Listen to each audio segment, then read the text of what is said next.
ক্যারিয়ারে বহুবারই প্রতিপক্ষের ঘুম হারাম করেছেন ডেভিড ওয়ার্নার। মারকুটে এই ব্যাটার ক্রিকেটের 3 ফরম্যাটেই ছিলেন বুনো আর আগ্রাসী। অজি ক্রিকেটের ইতিহাসের অবিচ্ছেদ্য অংশ হয়েছিলেন 1.5 শতকের বেশি সময় ধরে। তবে এখানেই শেষ। বিশ্বকাপ থেকে বাংলাদেশের হারে নিশ্চিত হয়েছে অস্ট্রেলিয়ার বিদায়। একই সঙ্গে অনেকটা নীরবেই শেষ হয়ে গেল অস্ট্রেলিয়ান ক্রিকেটে ডেভিড ওয়ার্নারের অধ্যায়।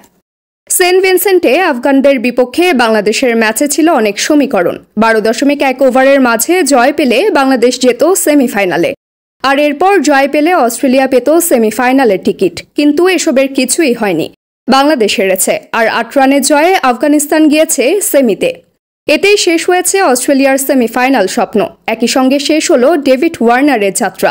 ভারতের বিপক্ষে গতকালের ম্যাচেই ডেভিড ওয়ার্নারের খেলা শেষ আন্তর্জাতিক ম্যাচ, যেখানে দল হেরেছে 24 রান, আর ওয়ার্নার বিদায় নিয়েছেন 6 বলে 6 রান করে। গেল গ্রীষ্মে টেস্ট ক্রিকেটকে বিদায় বলেছিলেন ডেভিড ওয়ার্নার। ওয়ানডে থেকে অবসর নিয়েছেন আরও আগে। গত ওয়ানডে বিশ্বকাপের ফাইনালই তার শেষ ওয়ানডে।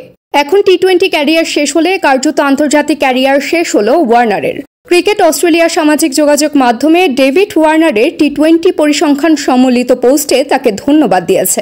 অস্ট্রেলিয়ার পক্ষে 110 টি-20 খেলে 3277 রান করেছেন ওয়ার্নার। অজিদের হয়ে ওয়ানডে বিশ্বকাপ, টি-20 বিশ্বকাপ ও ওয়ার্ল্ড টেস্ট চ্যাম্পিয়নশিপ জিতেছেন ডেভিড ওয়ার্নার। 37 বছর বয়সী ওয়ার্নার 49 সেঞ্চুরিতে আন্তর্জাতিক ক্যারিয়ারে করেছেন প্রায় 19,000 রান। Team sports news.